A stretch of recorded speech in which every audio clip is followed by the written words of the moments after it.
امام کی اس وادی میں داخل ہوں جس میں امام ہمیں دعوت دے رہے ہیں۔ کربلا آج بھی اپنے پورے وجود کے ساتھ اپنے ماننے والوں کو بلا رہی ہے۔ کربلا صرف فزیکل جگہ یا ایک روئے زمین پر مقام نہیں، کربلا ایک نظریہ ہے جو ہر دل میں جگہ رکھتا ہے، اور جس کے وجود کربلا کے ساتھ متصل ہو جائے پھر نہ کوئی زمانہ اسے روک سکتا ہے، نہ کوئی اسے مکان روک سکتا ہے۔ وہ اپنے امام تک پہنچنے کو تیار رہتا ہے۔ خواجان محترم، ہمیں بھی ان چند دنوں میں کوشش یہی کرنی ہے کہ ہم اپنے وجود سے اپنے امام تک پہنچیں۔ اصل کربلا اپنے وقت کے امام کا ساتھ دینا ہے۔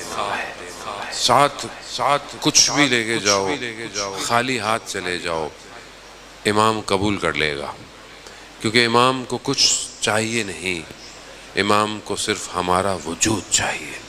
آپ کے سامنے کئی لوگوں نے سید الشہداء علیہ السلام کو رستے میں مشورے دیے، کئی نے کچھ کہا، کئی نے کہا بصرہ چلتے ہیں، وہاں ہزار جو ہیں وہ شخص ہیں جو تلواریں بہت اچھی چلاتے ہیں۔ کسی نے کہا امام میرا گھوڑا لے جائیں، میری تلوار لے جائیں، کچھ بھی لے جائیں۔ امام نے کہا مجھے کچھ نہیں چاہیے۔ امام کو کچھ نہیں چاہیے، امام کو کیا دیں گے ہم؟ امام کو دے بھی کیا سکتے ہیں؟ جس کے وجود سے کائنات چل رہی ہو ہم اس کو کیا دیں گے؟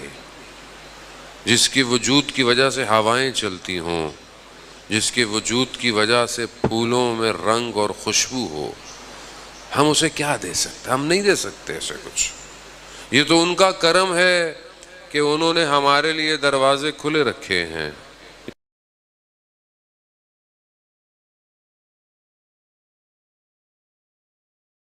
لینا ایام میں جب آئیں تو اپنے آپ کو آزاد کریں، اپنے ذہن کو آزاد کریں، باوضو ہو کر عزاداری میں آئیں، مجلس میں آئیں، ماتم میں آئیں، جلوس میں آئیں، تاکہ وہ نور ہمارے وجود پہ بھی تجلی کرے جو کربلا سے روشن ہوا ہے۔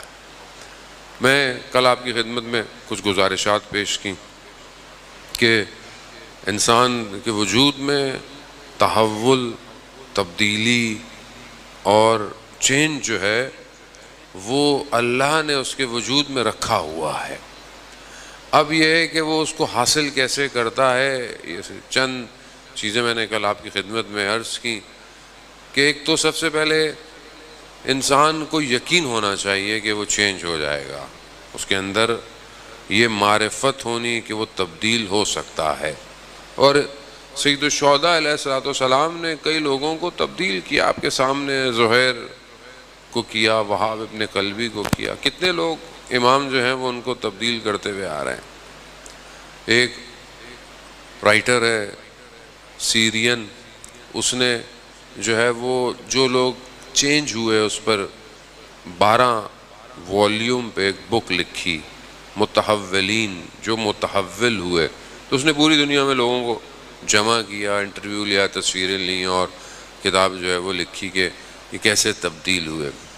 کئی اور رائٹر ہیں، بہرحال انہوں نے لکھا، وہ بعض اور اکثر جو ان میں تبدیل ہونے والے لوگ ہیں انہوں نے کہا کہ ہمیں امام حسین نے تبدیل کیا ہے۔ خوب یہ سید الشہداء علیہ السلام کا اپنا خاص کرم ہے۔ اب یہ تبدیلی کے لیے پہلی چیز یقین، باور، دوسری چیز طریقہ، روش، تیسری چیز بصیرت کا ہونا، چوتھی چیز کہ انسان جو ہے وہ رہبر، لیڈر کا انتخاب کرے اپنی تبدیلی کے لیے۔ اب یہ پانچویں چیز کہ انسان جد و جہد کرے، اس کے اندر تلاش ہو۔ قرآن بھی یہ کہہ رہا ہے کہ بہرحال ہم بھی اسی کو ہدایت دیتے ہیں جو تلاش کرتا ہے، لَيَهْدِيَنَّهُمْ فِي سُبُلٍ، ہم خود اس کو اپنے راستے کی طرف کیا کرتے ہیں؟ ہدایت دیتے ہیں۔ خوب یہ ساری چیزیں ہونی چاہیے۔ کچھ چیزیں تحول کے لیے بہت امپورٹنٹ ہیں۔ اور پہلی چیز جو کہ انسان کو تحول ایجاد کرتی ہے وہ فکر ہے، تفکر ہے۔ وہ انسان اللہ نے بنایا اس کو ایسے ہے کہ بہرحال انسان ایک سٹرکچر ہے، ایک سسٹم ہے، انسان کے ذہن ہے، انسان اعضاء ہیں، انسان دیکھتا ہے، سنتا ہے، سونگھتا ہے، کھاتا ہے، ذائقے ہیں۔ خوب اگر انسان کو اللہ نے ایسا دیا تو اس کے اندر ایک پورا یہ ہارڈ ویئر ہے، یہ ساری چیزیں ہارڈ ویئر ہے، تو سافٹ ویئر اس کا اللہ نے اندر رکھا ہوا ہے۔ آپ کو گرم احساس کیسے ہوتا ہے؟ ہاتھ گرم لگتا ہے، اصل یہاں پر سافٹ ویئر ہے، ہارڈ ویئر سافٹ ویئر سے اٹیچ ہے، جہاں آپ کو گرم ہے، ٹھنڈا ہے، کیسے احساس ہوتا ہے؟ سگنل ٹرانسمٹ ہوتے ہیں انسان کی باڈی میں۔ انسان کا بھوک کیسے لگتی ہے؟ آپ اسٹمک آپ کو سگنل ٹرانسمٹ کرتا ہے، آپ کو بھوک لگی ہے، آپ کو پیاس لگی ہے۔ اگر یہ سسٹم ڈسکنیکٹ ہو جائے، انسان کو بھوک لگنا ختم ہو جاتی ہے، انسان کو پیاس نہیں لگ رہی ہے، انسان کو ٹھنڈے گرم کا پتہ نہیں چل رہا، بیمار ہو جائے، بخار ہو جائے، زبان ذائقہ ختم ہو جاتا ہے، کیا ہوتا ہے؟ سگنل ختم ہو جاتے ہیں، ڈسکنیکشن ہو جاتی ہے۔ آج کل کے دور میں انسان کا جو ہے وہ تھوڑا سا پرانا ہو جائے، سافٹ ویئر اپڈیٹ نہیں ہوتا، اور اگر آپ جتنی چیزیں مجھے ڈاؤن لوڈ نہیں ہوتا، سافٹ ویئر اپڈیٹ نہیں ہوتا، کمپنی بناتی ہے دینا ہے آپ کو۔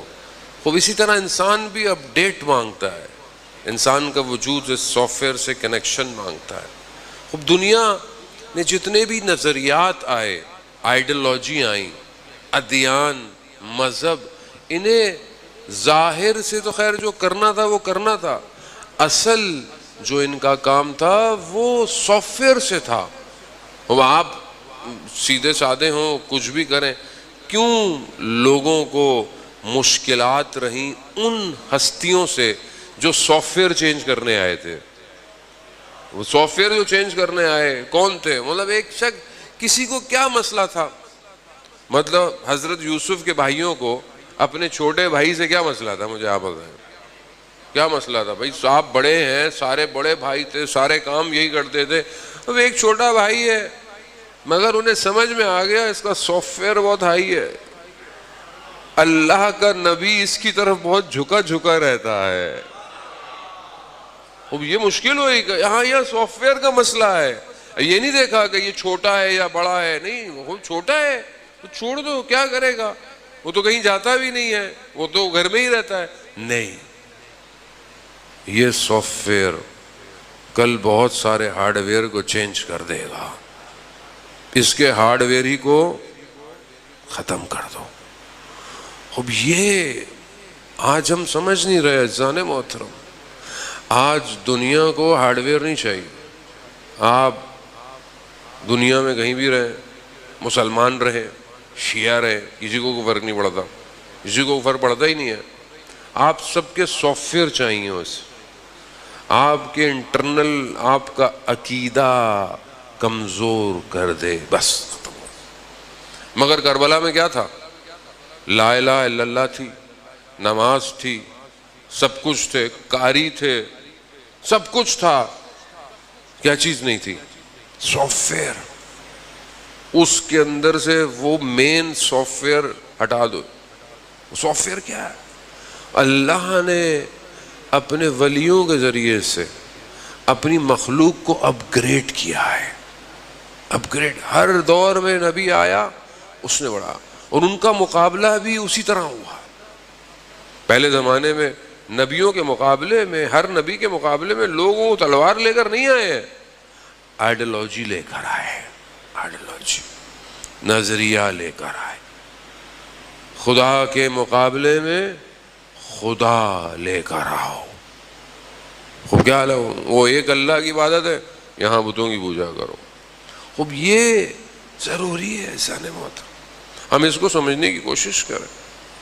آج کے دور میں آپ کی مجلس کوئی نہیں روکے گا، آپ کا ماتم کوئی نہیں روکے گا۔ تھوڑے بہت لوگ ہیں جو بہرحال کوشش کرنے کی، ہر سال کہیں جلوس روکنے کی کوشش کرتے ہیں، خوب یہ کوئی کچھ نہیں کر سکتا، کیونکہ یہ دنیا کا نظام نہیں ہے، یہ الہی نظام ہے، اسے کوئی روک نہیں سکتا، اسے کوئی روک ہی نہیں پایا آج تک۔ کہاں روکا؟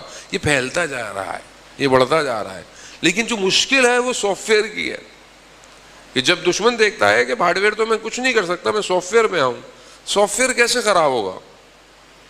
سافٹ ویئر ان کی آئیڈیالوجی کو کمزور کر دو، ان کی آئیڈیالوجی کو ضعیف کر دو، ان کے آگے سے دشمن مٹا دو، دشمن شناسی، دشمن ہے ہی کوئی نہیں تمہارا۔ جب انسان کو دشمن ہی نہیں پتا ہو تو پھر انسان ہر جگہ جو ہے وہ لڑکھڑا کے گرتا رہے گا۔ عزیزان محترم، خود نبیوں کو اللہ نے بھیجا اس لیے اس پہ کام کرے، اور جب یہ مضبوط ہو جاتا ہے تو پھر ایک شخص پوری دشمن کو ہلا سکتا ہے، ایک شخص، وہ ایک شخص کوئی بھی ہو سکتا۔ اب اسی لیے اگر تبدیلی چاہتے ہیں، میں خاص طور پہ جوان اپنے تفکر، اپنی فکر کو بہتر کریں۔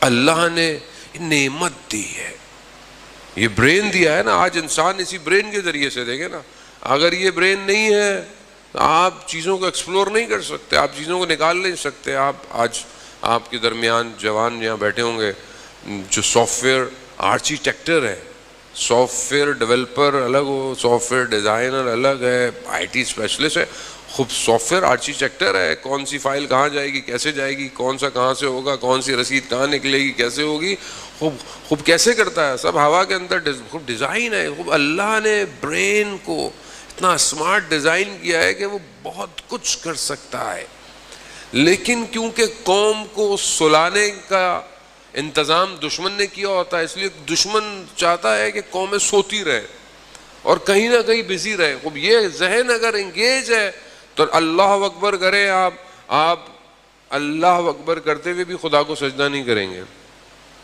ذہن دنیا کے صنم کو سجدے کرتا رہے گا، خواہشات، نماز اللہ اکبر اللہ اکبر اللہ اکبر، تیسری رکعت تھی، چوتھی رکعت تھی، پھر انسان سوچتا ہے کہ تیسری رکعت میں یہ سوچ رہا تھا تو وہ تیسری رکعت ہے۔ خوب کیوں؟ کیونکہ اتنا آکوپائیڈ ہے ذہن۔ اللہ نے بھیجا اس لیے ولیوں کو، اس کو آزاد کرو، صرف اپنے آپ کو اپنے رب کے حوالے کرو، اور جو اپنے آپ کو خدا کے حوالے کرتا ہے وہی آزاد ہے، باقی سب غلام۔ آپ کے سامنے وہ مشہور واقعہ بشر حافی کا کہ امام موسیٰ کاظم علیہ السلام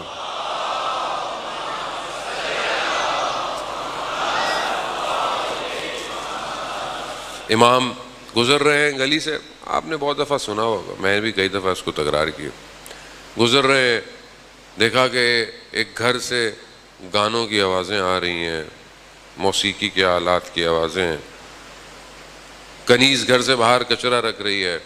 امام نے پوچھا کس کا گھر ہے؟ آزاد کا گھر ہے یا غلام کا گھر ہے؟ کنیز تھی، کہا میرے آقا کا گھر ہے، آزاد ہے۔ امام نے کیا فرمایا؟ کہا اگر یہ غلام کا گھر ہوتا تو اس میں سے آوازیں نہ آتی۔ اور یہ جملہ امام نے فرمایا، کنیز نے سنا، کنیز اندر گئی، پوچھا دیر کیوں ہوئی؟ کہا ایسے ایسے امام گزر رہے تھے۔ امام کہا کیا ہوا؟ کہا امام نے مجھ سے پوچھا کس کا گھر ہے، میں نے بتایا۔ تو کہا پھر امام نے کیا فرمایا؟ کہا امام نے فرمایا اگر یہ بندے کا گھر ہوتا، غلام کا گھر ہوتا تو ایسا۔ اب آپ سوچیں کلام معصوم کی طاقت، انڈائریکٹ آئی ہے، ڈائریکٹ بھی نہیں آیا۔ اسی حالت میں دوڑتا ہوا گیا، گلی کے کونے پر امام کے قدموں میں گرا، خدا کی بارگاہ میں توبہ کی۔ خدا نے وہ درجہ دیا کہ ننگے پاؤں توبہ کی تھی، ساری زندگی ننگے پاؤں رہا، اور جس جگہ سے چلتے تھے جانور بھی اس جگہ کو خراب نہیں کرتے تھے۔ ان الاولیاء، اللہ کا ولی بن جائے کوئی، کوئی حدیث ہے، پیغمبر کی حدیث ہے، جو اللہ کا ولی، اللہ کی دوستی جس سے ہو جاتی ہے، اللہ سے جو محبت کرتا ہے، خدا عرش اور سماوات کو، ملائکہ کو، سب کو بتا دیتا ہے یہ میرا دوست ہے۔ خوب یہ مقام تفکر، ایک جملہ سافٹ ویئر چینج، ایک جملہ بس. اب یہی ضرورت ہے. آج جو ہمارا اپنا قصور ہے، آپ کا کوئی قصور نہیں، ہم ائمہ کے خود اقوال آپ کے درمیان میں پیش نہیں کرتے، ورنہ معاشرہ خود تبدیل ہو جائے. جانے محترم، خوب تفکر، میں اس میں مقدمہ اس لیے رہا تھا کہ آپ کو تھوڑا تفکر اور فکر. خوب آج لاجک جو ہے وہ دنیا کی وہ اسی پر بیسڈ ہے. کوئی بھی جتنے بھی علوم ہے اس کے لیے فکر ضروری ہے، تفکر ضروری ہے. آپ فلسفی پڑھنا چاہتے ہیں، آپ کو لاجک پڑھنی پڑے گی، منطق پڑھنی پڑے گی. آپ فقہ اور اصول پڑھنا چاہتے ہیں، آپ کوئی بھی چیز پڑھنا چاہتے ہیں، جب تک آپ سوچ نہیں سکتے آپ چیزوں کو ڈیزائن نہیں کر سکتے. آپ میتھس کی کیلکولیشن کرنا چاہتے ہیں، آپ چاہتے ہیں کہ کوئی رنگ بھرے، کوئی چیز بنا، خوب سوچ ضروری ہے. آرٹسٹ تصور کرے گا برین میں تو باہر آج اس کا جو ماسٹر پیس ہے وہ باہر آئے گا. اسی طرح ہر چیز ضروری ہے. آج کیوں دنیا میں نشہ جوانوں میں رائج کیا جا رہا ہے؟ تاکہ یہ نشہ کیا کرتا ہے؟ نشے کی پہلی کوالٹی کیا ہے؟ دماغ معوف، آف، بس. یہ دھوکہ ہے. یہ بعض لوگ کہتے ہیں نہیں جی بڑی کریٹیوٹی آتی ہے، کوئی کریٹیوٹی نہیں آتی ہے. کریٹیوٹی سجدوں سے آتی ہے، کریٹیوٹی ذکر سے آتی ہے. خوب ذہن معوف. نشہ پہلی چیز ہے. آپ دیکھیں دنیا میں نشے کا کاروبار، زیادہ بولو بھی نہیں ورنہ مافیا نشہ والا آپ کو بھی ڈھک لے جاتا ہے. وہ اتنا نشہ خطرناک. خوب یہ جوانوں کو سب سے پہلے سائلنٹ کرتا ہے، خاموش کرتا ہے. سوچنے کی صلاحیت ختم. خوب جب آپ سوچنا سمجھنا جب آپ کا آف ہو گیا برین، تو اب آپ کو کیا پتا کیا ہو رہا ہے دنیا کے اندر. خوب اسی طرح آج کل کا جو سوشل میڈیا ہے اس کا کام کیا ہے؟ اس کا کام بھی وہی ہے. جو انسٹاگرام ہے، جہاں بہرحال بہت ساری اچھی، ہمارے بھی بہت سارے بیچ چل رہے ہیں انسٹاگرام پہ، لیکن بہت سارے جو اس کا اصل مقصد جو پیچھے چل رہا ہے وہ کیا ہے کہ اس کو جب آپ یوز کرتے ہیں نا تو اس کو یوز کرنے والا ایڈکٹ ہو جاتا ہے. یہ ایڈکشن ہے. آپ تھوڑی دیر ٹرائی کر کے دیکھ لیں. ایڈکشن ہے. TikTok addiction, Instagram, Snapchat, وہ ایک طرح ایڈکشن ہے. یہ آپ تصویر بھی کھینچتے ہیں کوئی تو پہلے ہمارے سے لوگ تصویر کھنچواتے ہیں، ہمیں خیر برا نہیں لگتا، کھنچوائے آپ تصویر، لیکن وہ اسنیپ چیٹ والی کھولتا ہے، فلٹر لگے ہوئے ہوں. ایڈکشن ہے. یہ ایڈکشن کیا کرتی ہے؟ یہ مائنڈ میں وہی کیمیکل کریٹ کرتی ہے جو ایک نشہ کرتا ہے، اور انسان اس کا عادی ہو جاتا ہے. آج معاشرے میں چڑچڑاہٹ پن، آج معاشرے میں بہت جلدی غصہ ہو جانا، آج اچانک سے چیزوں کو پھینک دینا، آج بہت جلدی مایوس ہو جانا، آج بہت جلدی ماں باپ کے سامنے چیخنا. کیوں ہے؟ کیا ہے؟ کیا چیز ہے؟ کس چیز نے خدا نہ خواستہ آپ کو ڈس لیا ہے؟ کس نے ڈسا ہے؟ Social media. وہ خطرناک ہے. اس کو سمجھنے کی کوشش کر رہے. عزیزان محترم، خوب کیوں؟ اب آپ بولیں کہ مولانا صاحب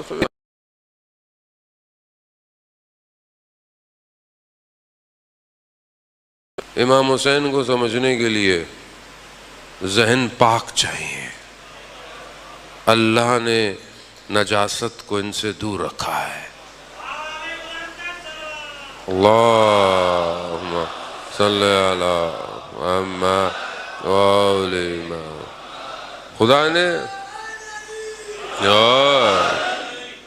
نے نجاست کو ان سے دور رکھا. خود نجس چیز ان کے قریب نہیں جا سکتی. تو ظاہر ہے اب آج نجاست کیا ہے؟ آپ سوچیں. آپ کو اسی لیے تو زمانے کے حساب سے چلیں گے تو امام زمانہ تک پہنچیں گے. اگر پیچھے ہی رہے، پاسٹ ٹینس کی باتیں کرتے رہے، صرف ماضی کی باتیں کریں جو کہ بہرحال عبرت کے لیے ضروری ہیں، لیکن اگر آپ حال میں نہیں آئیں گے. عزیزان محترم، آج آرٹیفیشل انٹیلیجنس کا دور ہے. آج چیٹ جی پی ٹی جو ہے وہ انسان کی تھیسس لوگوں نے لکھنا چھوڑ دیے ہیں، لوگوں کی کام ختم ہو گئے. آپ سارے کام کر رہے ہیں، وہ لوگ آگے کی طرف ربوٹ کی طرف جا رہے ہیں. تو اس زمانے میں آپ کو اپنے امام کی نصرت کرنی ہے. میں نے بھی نصرت کرنی ہے، آپ نے بھی کرنی ہے. وہ کیسے کریں گے جب تک آپ سمجھ نہیں پائیں گے کہ سسٹم ہے کیا. سسٹم الہی کے مقابلے میں ہمیشہ سے ایک سسٹم آیا ہے، اس کا کام اس زمانے کے حساب سے برین کو اپنے کنٹرول میں لینا ہے، لوگوں کو سوچنے نہ دو. اگر کوئی ذرا سا کوشش کرے تو اس کے ساتھ کیا کرو. حضرت ابراہیم علیہ السلام نے کیا کیا؟ جب یہ لوگ باہر گئے شہر سے، قرآن ہے، مطلب کو قصے کہانیاں نہیں، قرآن خود کہہ رہا ہے، احسن القصص ہے. قرآن کہہ رہا ہے حضرت ابراہیم نے ان کے سارے بتوں کو مارا اور بڑے بت میں کلائی ڈانگ دی. واپس آئے، انہوں نے یہ کیا ہوا، یہ کیا ہوا؟ انہوں نے حضرت ابراہیم پہ بولا کہ حضرت ابراہیم نے یہ کیا. حضرت ابراہیم نے کہا کہ مجھ سے کیوں پوچھتے ہو، تو اپنے بڑے خداؤں سے پوچھ لو. بولا یہ کیسے بولے گا، یہ تو خود لکڑی کا ہے. تو کہا جو خود بول نہیں سکتا سافٹ ویئر. حضرت ابراہیم نے بھی کیا کیا، سافٹ ویئر چینج کر دو، سافٹ ویئر. لیکن نمرود آپ کو پتا ہر زمانے میں انہوں نے کیا کیا، آگ میں پھینک دو. آگ بھی اتنی دہکائی گئی کہ بہت دور سے حضرت ابراہیم کو اس میں جھونکا گیا. مگر خلیل اللہ ہے، حضرت جبرائیل بھی آئے، کہا میں آپ کی کچھ مدد کروں، حالانکہ وہ بھی اللہ ہی کی طرف سے آئے تھے. کہا نہیں، وہ ہے نا خود.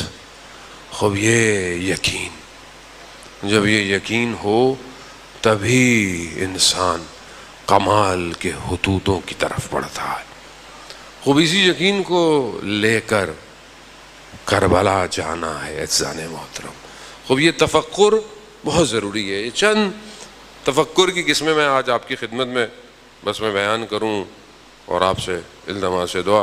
عزیزان محترم، پہلا تفکر جو ہے وہ خدا کی صفات میں ہے. انسان تفکر خدا کے لیے، خدا کی ذات میں تفکر منع ہے. وہ آپ ائمہ کی روایات ہیں آپ کے سامنے کہ وہ خدا کی صفات میں ذات میں تفکر خود ویسے بھی کہیں نہیں پہنچ پاؤ گے، تو ہم میں ہو جاؤ گے کچھ بھی نہیں ہو جائے گا. بعض اوقات لوگ پریشان ہو جاتے ہیں کہ خدا کہاں سے آیا، خدا کو کس نے بنایا. خدا، بچے تو سوال کر سکتے ہیں، بہرحال بچے ہوتے ہیں، بہرحال ان کو ہوتا ہے، لیکن آپ کو ان کو صحیح جواب دینا ہے، غلط جواب نہیں دینا. آپ کا غلط جواب اس کا عقیدہ بنا دے گا، اس لیے اس کو غلط جواب نہ دیں. بچہ اگر نہیں آتا معذرت کر لیں یا پوچھ لیں کسی سے. خوب اسی لیے خدا کی صفات میں کہ خدا کی توحید میں خدا ہے کیا، خدا رحمان کیسا ہے، اس کا جمال کیسا ہے، اس کا جلال کیسا ہے. خوب یہ بہرحال انسان اس میں تفکر کرے، خدا کی طرف بڑھے. خوب یہ آپ کے سامنے شخص جو ہے وہ ملحد تھا، خدا کو نہیں مانتا، مشرک ہے. آیا امام جعفر صادق علیہ السلام کی خدمت میں، اللہم صلی علی امام خدمت میں آیا. امام سے پوچھا خدا کے بارے میں مجھے بتائیں، میں خدا کو. ایک بچہ اندر آ رہا تھا، اس کے ہاتھ میں انڈا تھا. امام نے کہا اس انڈے کو دیکھو. بعض اوقات خدا منوانے کے لیے برہانوں کی اور دلیلوں کی ضرورت نہیں ہوتی، انہی سے. امام نے کہا اس انڈے کو دیکھو. اس نے بولا انڈے کو؟ ہاں. کہا تو اگر اس کو بھی غور سے دیکھو تو تمہیں خدا سمجھ میں آ جائے گا. کہا کیسے؟ کہا کس طرح ایک چھوٹے سے حصے میں سفیدی اور زرد دونوں الگ الگ ہیں، ایک دوسرے میں مل نہیں رہے ہیں. وہ یہ نظام کس نے بنایا ہے؟ اسی سے وہ خدا کی طرف ہو گیا. بہرحال اور بہت سارے توحید مفضل جو کتاب اردو میں بھی ترجمہ ہو چکی، جوانوں کو چاہیے عزیزان محترم. بہرحال مجھے پتا ہے کتاب پڑھنا بڑا مشکل کام ہے، کتاب پڑھنا بہت مشکل کام ہے، لیکن کتاب دوستی کرے. جو قومیں کتابیں نہیں پڑھتی وہ قومیں ترقی نہیں کرتی، یاد رکھیں. آپ سوچیں کتنے کلومیٹر پر ہمارے ہاں لائبریری ہے. بعض ملکوں میں آپ جائیں اتنی خوبصورت لائبریریاں ہیں کہ انسان کا دل چاہتا ہے کہ چلو چلا ہی جائے. خوب ظاہر ہے جہاں کچھ عرصے میں لائبریریاں نہ ہوں تو قوم کیسے پڑھے گی؟ کتاب دوستی نہیں ہے. ماں باپ بچوں کو تحفے میں کتابیں دیتے ہی نہیں ہیں. کتاب کی کبھی آپ کسی اوکیشن پہ بچوں کو لے جائیں، میں بریکٹ پہ ساری باتیں کر رہا ہوں، کہ جائیں آپ تحفہ کتاب کا لا کے دیں، خود جائیں، اور خود ہی ماں باپ کو نہیں پتا کتابوں کو، تو بچوں کو کیا کتابیں دیں گے؟ وہ کورس کی کتابیں اتنی ہیں. کل میں ایک بک سٹور پہ گیا، دیکھا وہ بچہ اس سے اٹھایا ہی نہیں جا رہا، اسکول کھلنے والے ہیں آگے، اتنی جھک رہا ہے. میں نے سوچا میں کیا بولوں میں اب اس کو، یہ لاد رہے ہیں آپ، پڑھا تھوڑی رہے ہیں آپ اس کو. اتنا کچھ پڑھنے کے بعد بھی وہ معاشرے میں انسان پیدا نہیں ہو رہا، کیونکہ اصل علم سے دوری ہے ایسا نہیں ہو. کم از کم جو کتابیں اردو میں ترجمہ ہو گئی ہیں، حدیث و روایات ہیں، پڑھیں آپ. عزیزان محترم کوشش کریں، ہمت کریں. عزیزان محترم ماہ محرم میں جو ہے وہ سید الشہداء کے اپنے کلمات پڑھیں، مطلب تھوڑی سی کوشش کریں. اب یہاں آپ دیکھیں کہ امام نے کسی آرام سے جو ہے وہ اس کو جو ہے وہ امام جانتے ہیں کس کو کیسے جو ہے وہ بنانا. ایک اور شخص امام کی خدمت میں آتا ہے اور کہتا ہے کہ مولا میں نہیں مانتا، بہرحال آپ توحید اور اس کی باتیں کرتے ہیں، میرے لیے کوئی دلیل دیں کہ میں خدا کو مانوں. امام جانتے تھے کس سے کیسے وہ گفتگو کرنی ہے. امام نے کہا اچھا یہ بتاؤ تمہیں کس نے بنایا؟ مجھے کس نے بنایا؟ کہا تم نے اپنے آپ کو خود بنایا؟ کہا نہیں. کہا تمہارے والدین نے تمہیں بنایا؟ کہا نہیں. کہ تمہارے والدین کو کس نے بنایا؟ تو کہا بس وہ جس نے بنایا ہے نا وہی خدا ہے. وہ سادے طریقے سے اس کو سمجھا دیا. وہ اب یہ ڈیپینڈ کرتا ہے. تو یہ تفکر خدا کے لیے بہت ضروری ہے، توحید کے لیے. ہم سب مسلمان پیدا ہو گئے، ہمیں پتہ ہے اللہ ایک ہے، بس ایک ہے. کیسے ہے؟ دو کیوں نہیں ہو سکتے؟ دو ہو جائے تو کیا ہوگا؟ رازق ہے تو کیسا ہے؟ خالق ہے تو کیسا ہے؟ وہ غضب کرتا ہے تو کیسا ہے؟ رحمان ہے تو کیسا ہے؟ وہ بہرحال ایک حد اقل مسلمانوں کو ایک کتاب تو توحید پہ پڑھنی چاہیے. ایک کتاب تو پڑھیں توحید پہ. البتہ یہ ہماری ساری مجلسیں توحید کا درس ہے، البتہ یہ بھی سب توحید ہی کا درس ہے. وہ لا الہ الا اللہ توحید، اور کربلا توحید ہے. سید الشہداء نے سب کچھ لا الہ الا اللہ کی خاطر کیا ہے، اور کچھ بھی نہیں ہے کربلا میں. جو بعض اوقات مسلمانوں کی سمجھ میں نہیں آتا کہ کربلا لا الہ الا اللہ ہے، کچھ نہیں ہے. اور پہلا تفکر عزیزان. دوسرا تفکر موت، معاد، مرنے کے بعد میں، قیامت میں. یہ بہت ضروری ہے کہ انسان موت کو یاد کرے، تفکر فکر کرے انسان. مولا کائنات حضرت علی ابن ابی طالب علیہ الصلوۃ والسلام صلی علی محمد، امام جو ہے وہ ہر نماز سے پہلے جو ہے وہ موت کی طرف لوگوں کو دعوت. فکر کرو، تفکر کرو. مومن دن میں روایات کہتی ہیں 25 دفعہ موت کو یاد کرتا ہے. امام 7ویں امام گزر رہے ہیں، قبرستان آیا، امام نے اپنے اطراف کے لوگوں کو یہی کہا کہ یہ جو قبر ہے یہ آخری کمرہ ہے اس دنیا سے جانے کا.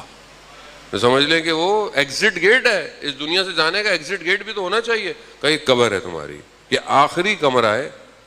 جو ویٹنگ روم ہوتا ہے نا، بس اس کے بعد اب کیا ہے؟ یہ ویٹنگ روم ہے، آگے آفس ہے، ڈاکٹر ہے، ایئرپورٹ ہے، لانچ میں بیٹھے ہوئے ہیں، آگے فلائٹ ہے. قبر کیا ہے؟ لانچ، آخری لانچ. اس کے بعد ہر کسی کا جہاز لگا ہوا ہے. قبر ایسی ہے جانے موت، اس کو یاد کرے.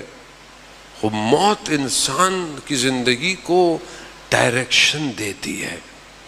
موت کی فکر کرنا، آخرت کی فکر کرنا گھبراہٹ نہیں ہے.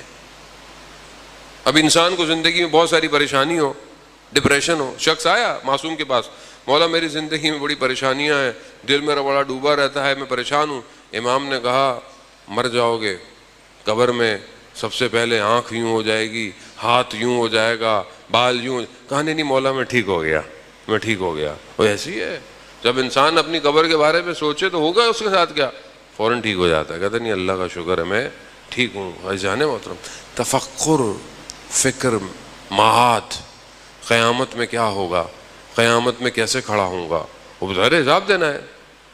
پہلی چیز آپ کو پتا ہے، امام نے کئی ملاقاتیں عمر ابن سعد لعین کے ساتھ ہوئی ہیں، کئی ملاقاتیں. جب نہیں مانا آخری میں جہاں صرف 6 لوگ ہیں، ادھر حضرت علی اکبر علیہ جناب ہیں، ادھر حضرت عباس علیہ السلام ہے، ادھر اس کا بیٹا ہے، غلام ہے، آخری ملاقات ہے. امام نے بولا مثلا تمہیں نہیں پتا؟ تم نہیں، میں آپ کو جانتا ہوں. خود تم کس کے لیے کر رہے ہو؟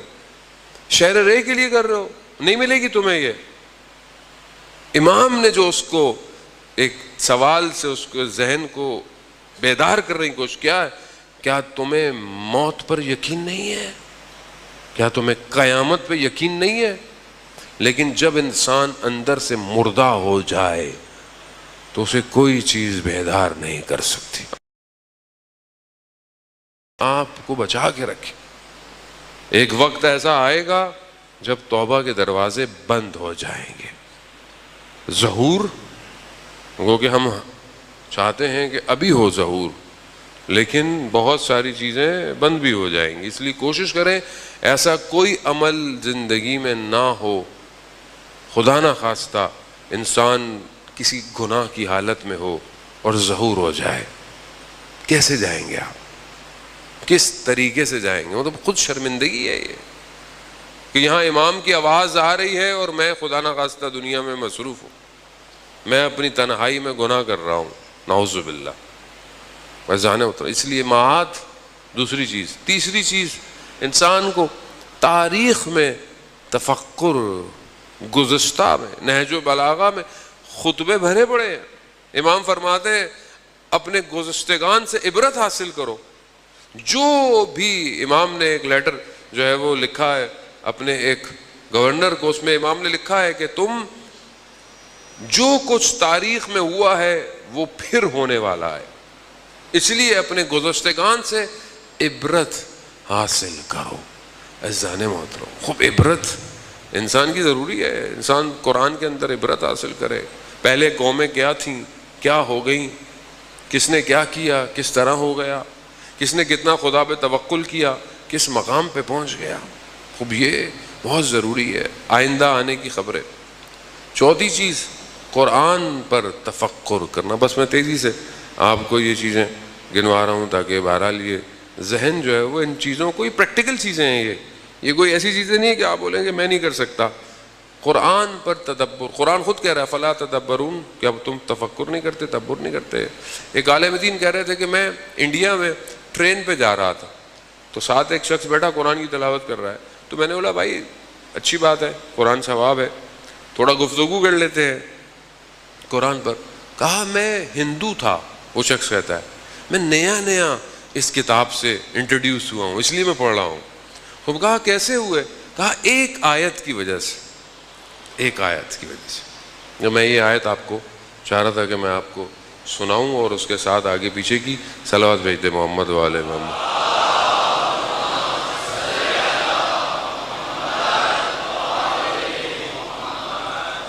بہرحال میرا وزان محترم خوب سورہ قیامت 75واں سورہ ہے. وہ پروردگار اب اس کی پہلی آیت میں کہتا ہے کہ بسم اللہ الرحمن الرحیم لا اقسم بیوم القیامہ. ہم روز قیامت کی خدا جو ہے وہ قسم کھا رہا ہے. پھر کہتا ہے اور نفس لوامہ کی کہ سب لوگ کھڑے کیے جائیں گے. تیسری آیت ایا سب الانسان الن نجمع عظامہ. کیا انسان یہ خیال کرتا ہے کہ ہم اس کو بکھری ہوئی ہڈیاں اکٹھی نہیں کر پائیں گے؟ انسان سوچتا ہے. چوتھی آیت وہ ہندو کہتا ہے کہ یہ میں نے سنی، اس ایک آیت نے مجھے مسلمان کر دیا. کیوں؟ قرآن میں تفکر کیا اس نے. آیت کیا ہے؟ بلا قادرین علی ان نسوی بنانہ. ضرور، اور ہم اس بات پر، خدا کہہ رہا ہے کہ ہم اس بات پر قدرت رکھتے ہیں، قادر ہیں کہ اس کے فنگر پرنٹس کو قیامت میں دوبارہ صحیح کریں گے. وہ ہندو کہتا ہے کہ آج سے 1400 سال پہلے یہ علم کہاں سے آیا کہ ہر انسان کے فنگر پرنٹس الگ ہیں. وہ پریشان ہو گیا. 1400 سال. کہا اگر پہلی بات تو نبی نے کسی سے سیکھا نہیں. کسی سے سیکھا ہو؟ کہا نہیں، نبی نے کسی سے سیکھا نہیں. اور نبی نے جہاں سے علم لیا یہ کون سا علم ہے کہ جو 1400 سال پہلے کہہ رہا ہے کہ سب کے فنگر پرنٹس اکٹھے کیے جائیں گے. اذان محترم ایک آیت پہ تفکر کرنا، وہ قرآن پہ تفکر کرے انسان. قرآن جو ہے وہ فطرت کے ذریعے سے دعوت دے رہا ہے، کہ فطرت ہے، ہر چیز فطرت پر عقل کے ذریعے سے دعوت دے رہا ہے. قرآن احساسات کے ذریعے سے دعوت. سنوریہم آیات، اللہ کیا کہتا ہے؟ گھومو پھرو، دیکھو میری نشانیوں کو دیکھو. خوب یہ تفکر ہے، فکر ہے. حادثات، واقعات، خوب یہ حوادث انسان کو فکر کی طرف دعوت دیتے ہیں. خوب خدا پر، خدا کی طرف تفکر. پھر اس کے بعد جو ہے وہ انسان جو ہے وہ چیزوں کی طرف تفکر کرے. پھر انسان بہرحال قرآن، تاریخ، وہ انسان جو ہے وہ اس تفکرات کو آگے لے کے جائے. اگلا تفکر نعمتوں پر تفکر کرنا ہے. خدا کہتا ہے کہ ہم نے تمہیں نعمتیں دی ہیں مگر تم اس کا شکر نہیں کرو گے. خوب نعمتیں ہیں. اور آخری تفکر علماء بیان کرتے ہیں کہ انسان جو ہے وہ اپنی عاقبت پر تفکر کرے کہ جو میں کر رہا ہوں اس کا نتیجہ کیا نکلنا ہے. اذان محترم خوب انسان جو ہے وہ کمزور ہے، ضعیف ہے. انسان بہت ساری باتیں جانتا ہے مگر جب پریکٹیکل کام کرنے لگتا ہے تو کمزور ہو جاتا ہے. مجلس یا عزاداری، خدا کا شکر کریں، یہ سب سے بڑی نعمت ہے کہ جس کا شکر بھی کرنا چاہیے اور فکر بھی کرنا چاہیے کہ ہم اس کے ذریعے سے کیا حاصل کریں. اذان محترم جب انسان وادی امام کی طرف پڑھتا ہے تو پھر وہ حالت ذکر میں آ جاتا ہے. ذکر صرف زبان سے نہیں ہے، ذکر پورا وجود کرتا ہے انسان کا. وہ بالکل ایسی ہے جیسے آج کل کے دور میں آپ کسی ایسی اسپیس میں، آج کل ایسی جگہیں بنی ہوئی ہیں جس میں انسان جاتا ہے تو گریوٹی لیس ہو جاتا ہے. گریوٹی لیس ہونے کے لیے انسان، گریوٹی نہیں ہو تو انسان کیا ہے؟ ہوا میں معلق ہو جاتا ہے. یعنی پورا ایک ویکیوم کریٹ ہوتا ہے، انسان اس کے اندر آ جائے تو انسان گریوٹی لیس ہو جاتا ہے. خوب جب انسان وادی امام میں آتا ہے تو پھر ہاتھ میں تسبیح کی ضرورت نہیں، کاؤنٹر کی ضرورت نہیں، قبلے کی طرف رخ کی ضرورت نہیں. ہاں نماز تو پڑھنی ہے قبلے کی طرف، لیکن ہر وقت ذکر کی حالت میں رہتا ہے. اس کے اعضاء، اس کے وجود ذکر کرتے ہیں. یسبح للہ ما فی السماوات و ما فی الارض. زمین اور آسمان تسبیح کر رہے ہیں. وہ یہ تسبیح مجھے کیوں نہیں سنائی دیتی؟ میں کیوں نہیں اس تسبیح کو سنتا؟ مجھے کیوں نہیں آواز آتی کہ پتا بھی کہتا ہے لا الہ الا اللہ، پتھر بھی کہہ رہا ہے سبوح قدوس؟ مجھے کیوں نہیں آتی؟ کیونکہ میں دنیا کے شور میں پھنسا ہوا، میں نے اپنے آپ کو خود غفلت میں رکھا ہوا ہے. خوب حالت ذکر میں آئیے. مجلس حالت ذکر ہے. جب آپ ذکر میں آئیں گے تو اپنے آپ کو اپنے امام کے سامنے پائیں گے. آیت اللہ قاضی طباطبائی رضوان اللہ تعالی علیہ خود فرماتے ہیں کہ جب میں تہجد کی نماز پڑھتا تھا، نخلستان میں پڑھتے تھے نجف سے باہر، تو کہتے تھے کہ ان کی نماز 1 گھنٹے کی تہجد، تو ہم سے تو 2 منٹ 3 منٹ. پبلک پوچھتی مولانا صاحب آسان طریقہ بتائیں تہجد کو، رات کو پڑھ لیں سونے؟ ہاں بھائی پڑھ لو، رات کو پڑھ لو، چلتے ہوئے پڑھ لو، قضا پڑھ لو، پڑھو تو صحیح. یہ ایسی عبادت ہے کہ خدا ملائکہ سے کہتا ہے کہ ملائکہ گواہ رہنا، یہ جوان وہ عبادت کر رہا ہے جسے میں نے اس کے اوپر واجب نہیں کیا مگر کر رہا ہے. آیت اللہ بہجت، آیت اللہ غازی طباطبائی کے شاگرد ہیں. وہ قنوت میں جو ہے وہ تہجد کی وتر میں دعائے جوشن کبیر پڑھ رہے ہیں. ہم سے تو نہیں پڑھی جاتی ہے، مولانا پڑھتے ہیں، ہم دھاگے پھکواتے ہیں ان سے. وہاں ایک شخص اکیلا، وہ کہتے ہیں میں جب پڑھتا تھا تو دنیا کے رابطے منقطع ہو جاتے تھے اور صرف ایک ہی کنیکشن آن ہو جاتا تھا، اور جتنے ذکر عرش پہ ہوتے تھے مجھے آواز آتی تھی۔ خوب انسان اس وادی میں جائے، کب جائیں گے؟ مرنے کے بعد بھی کچھ سنا تو کیا سنا، مرنے سے پہلے سنا۔ یہ لذت شوق، یہ عبادت، اللہم ارن الطلعۃ الرشیدہ والغرۃ الحمیدہ، میں اپنی ان گناہگار آنکھوں سے دیکھنا چاہتا ہوں مولا، میں اپنی حیات میں آپ کو دیکھنا چاہتا ہوں۔ اصل ذکر امام ہے، امام جو امام تک پہنچ گیا وہ حالت ذکر میں ہے۔